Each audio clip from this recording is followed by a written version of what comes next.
महलों की बेटी का झोपड़ी ससुराल।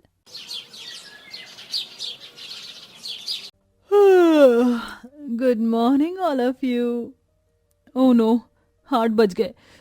मुझे कॉलेज के लिए लेट हो रहा है, जल्दी जाना होगा। कृष्णा बेड से उठकर शावर लेने के बाद अपनी डाइनिंग टेबल पर बैठती है जहां उसका फेवरेट मग होता है।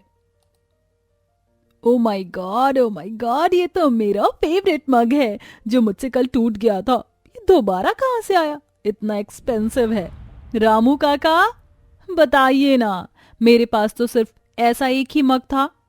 हाँ कृष्णा बेटी, मुझे पता है, पर ये साहब जी ने खास तुम्हारे लिए कल रात को ऑर्डर कर दिया था और आज सुबह आ गया और मैंने तुम्हें इसमें कॉफी दे दी।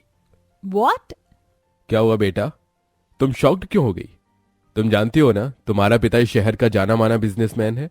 मेरे एक कहने पर तुम्हारे लिए कुछ भी कर सकता हूं। महलों की बेटी हो तुम, महलों की। यस, पापा बिल्कुल ठीक कह रहे हैं। पता है, मेरा एक फेवरेट बैट खो गया था। पापा ने अगले ही दिन मुझे बिल्कुल वैसा ही ला कर दिया, जो कि इस शहर में मिलना बहुत मुश्किल था। पापा भैया, आई नो कि हम बहुत ज्यादा अमीर हैं और आप मुझे पलकों पर बिठा कर रखते हैं, पर इन सब की क्या जरूरत है? मग टूट गया तो टूट गया। आप दोनों को इतना फिजूल खर्च नहीं करना चाहिए था। तो क्या हुआ बेटा, ये सब मैं तेरे लिए ही तो कमा रहा हूं, और तेरे नाम की एक एफडी है, वो 6 करोड़ तेरे ही है। हाँ कृष्णा, तेरे भविष्य के लिए है वो। इतने सारे पैसे? पापा, मैं बहुत ज्यादा अमीर हूँ। लोग तरसते हैं पैसे खर्च करने के लिए, पर पता नहीं, मुझे पैसे उड़ाना बिल्कुल भी पसंद नहीं। अच्छा, मुझे कॉलेज के लिए लेट हो रहा है, मैं चलती हूँ। ये लड़की भी ना, पैसों की इतनी कदर है कि खर्च भी नहीं करना चाहती है। पर पापा, मुझे तो खर्च करने हैं।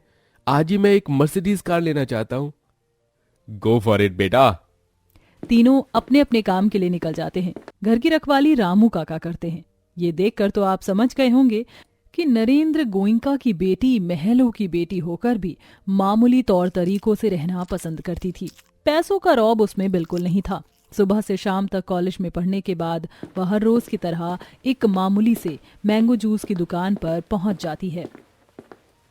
एक्सक्यूज मी, मुझे एक ग्लास मैंगो शेक देना जानू। अरे, आप ये क्या कर रही हैं मैडम? ऐसे मत बोलिए, आसपास लोग हैं।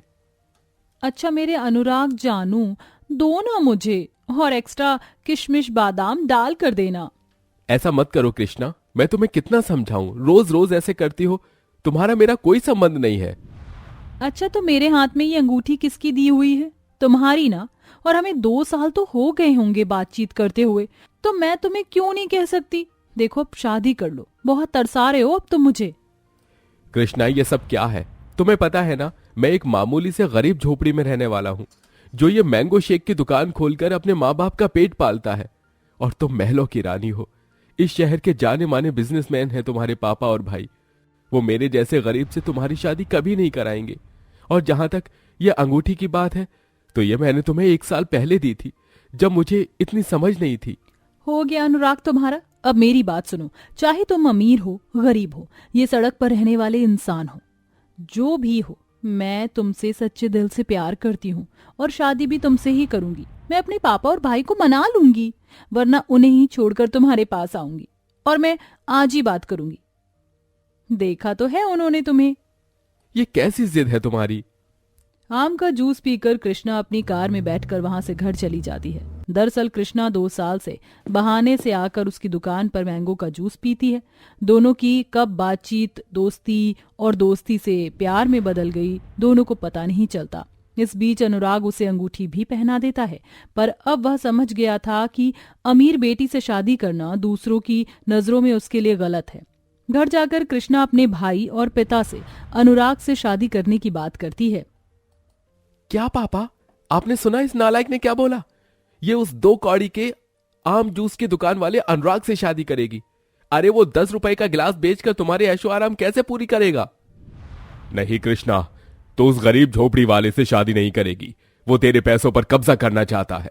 नहीं पापा, वो ऐसा बिल्कुल भी नहीं है। मैं उससे बहुत प्यार करती हूँ और उसे मेरे कोई पैसे नहीं चाहिए। मैं शादी करूंगी तो सिर्फ उससे, इसलिए मैं जा रही हूँ। ठीक है, जा। तेरी वजह से मैं अपना नाम तो नहीं डुबा सकता ना। ये सुन कृष्णा रोते हुए अपना बैग पैक करके अनुराग के पास पहुंच जाती है, उसे सारी बात बताती है, जिसके बाद वो दोनों शादी करके गरीब झोपड़ी में आ जाते हैं। कृष्णा, यह है तुम्हारा छोटा सा गरीब ससुराल। आओ, माँ बाबूजी इंतजार कर रहे होंगे। अनुराग, ये क्या है? ये तो फूस की झोपड़ी का घर है। मुझे नहीं पता था तुम्हारा इतना कच्चा मकान होगा। ये तो ऐसा है कभी भी आंधी आए और इस झोपड़ी को उड़ा ले जाए। मैं जानता हूँ कृष्णा, तुम्हारे लिए इस घर में रहना बहुत मुश्किल है, पर मैं तुम्हें खुश रखने की पूरी कोशिश करूंगा। अरे, तुम तो मेरी बातों से उदास हो गए। अनुराग, डोंट वरी, मैं तुम्हारे हर सुख दुख में तुम्हारे साथ हूँ और तुम्हारे माता पिता मेरे माता पिता हैं। चलो। फिर दोनों घर की दहलीज पर जाते हैं, जहां अनुराग के माता पिता सुनीता और हरीश उसका अच्छे से फूल बरसाकर स्वागत करते हैं। आजा मेरी बिटिया, मैं जानती हूँ तू महलों की रानी है, इसलिए फूल डालकर तेरा स्वागत किया। हाँ बहू, और तू चिंता मत कर, हम तुझे यहाँ किसी चीज की कोई कमी नहीं होने देंगे। वो तो माँ जी, बाऊजी, मुझे आपके प्यार से ही पता चल गया। चलिए, मैं आपको अपने हाथ से कुछ बनाकर खिलाती हूँ, मीठा। फिर कृष्णा खीर बनाने जाती है, पर उसे चूल्हा जलाना नहीं आता, जिसमें सुनीता उसकी मदद करती है। खीर बन जाने के बाद सास ससुर उसकी बहुत तारीफ करते हैं और शगुन में 11 रुपए देते हैं। माफ करना बहू, मेरे पास इससे ज्यादा नहीं थे। अरे बाऊजी, ये 11 रुपए भी मेरे लिए बहुत अनमोल हैं। मैं बहुत खुश हूँ कृष्णा, तुम मेरे घर के हालातों को समझती हो। दिन गुजरते हैं। कृष्णा धीरे धीरे अपने गरीब ससुराल की सारी जिम्मेदारी उठा लेती है। सास से चूल्हा जलाना और घर की गोबर से लीपा पोती करना, कुएं से पानी लाना, सब सीख कर सारे काम खुद ही करती थी। एक दिन आंधी की वजह से गरीब झोपड़ी का छप्पर उड़ जाता है, जिसे ठीक करने के लिए सास घास फूस जुटाती है। बाप रे बाप, कितना मुश्किल काम है, अभी तो चढ़कर झोपड़ी भी ढकनी है। अरे माँ जी, आप ये क्या कर रही हैं? बहू, झोपड़ी की छत टूट गई है, उसे इस घास से दोबारा ठीक करना होगा, बस वही काम कर रही थी, वरना घर में धूल मिट्टी बारिश धूप कुछ भी हो सकता है। आप मुझे बताइए माँ जी, मैं आपकी मदद करती हूँ, आखिर मैं इस घर की बहू चू हूँ। ये कहकर कृष्णा अपनी सास की मदद करती है और झोपड़ी का छप्पर फिर से लगा देती है। जब जब झोपड़ी कहीं से खराब होती थी तो कृष्णा वापस ठीक कर दिया करती थी। वहीं दूसरी तरफ अनुराग की मैंगो शेक की दुकान अब गर्मी का सीजन जाने की वजह से ठप पड़ने लगी थी। कोई भी आम का जूस नहीं पीता है। अब जिस घर में पैसे आना बंद हो जाते हैं और सभी लोग घर में रूखी सूखी रोटी खाते हैं। परेशान पति को देख कृष्णा कहती है, अनुराग, क्या हुआ? तुम्हें देख रही हूँ, 2 दिनों से परेशान हो। दुकान ठीक से नहीं चल रही है क्या? और बाबूजी की दवाई भी नहीं लाए आज तुम? हालातों से मजबूर हूँ कृष्णा, मेरी जूस की दुकान बंद हो गई, क्योंकि अब धीरे धीरे सर्दी आने को है, कोई जूस नहीं पीता। अब मैं क्या काम करूंगा, मुझे कुछ नहीं आता, घर का खर्चा कैसे चलेगा, और मेरी वजह से तुम्हें कितनी परेशानी होगी। अरे तुम ऐसे क्यों सोचते हो? कोई दूसरा काम तो आता ही होगा जो इससे पहले किया हो। हाँ, 15 साल का था तो मैकेनिक का काम आता था, उसके पैसे भी सही मिलते हैं, पर मेरे पास कभी लाखों रुपए थे ही नहीं जो उसके पुर्जे लूं लोगों की गाड़ियां ठीक करने के लिए। अनुराग कितनी परेशानी में है। पापा ने मेरे एफडी में पैसे जोड़े हुए हैं, क्यों ना वो मैं यहाँ लगा दूं। बस अनुराग को नहीं बताऊंगी।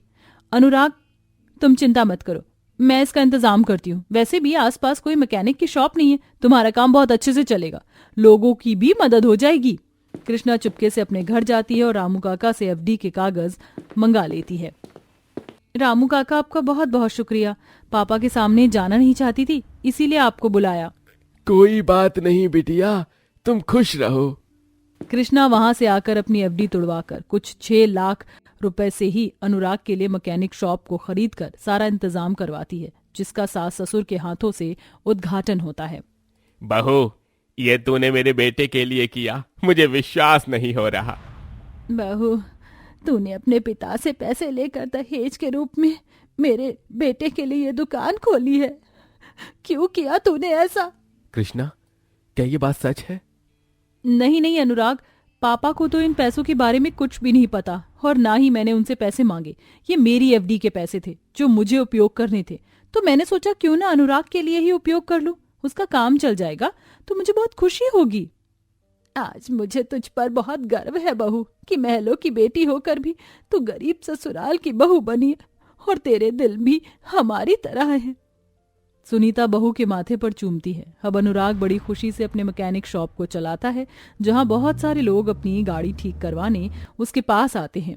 धीरे धीरे उसके घर की आर्थिक स्थिति बेहतर हो जाती है, जिससे वह एक झोपड़ी से अपने घर को पक्के मकान में बदल देता है और इन सब का श्रेय कृष्णा को जाता है।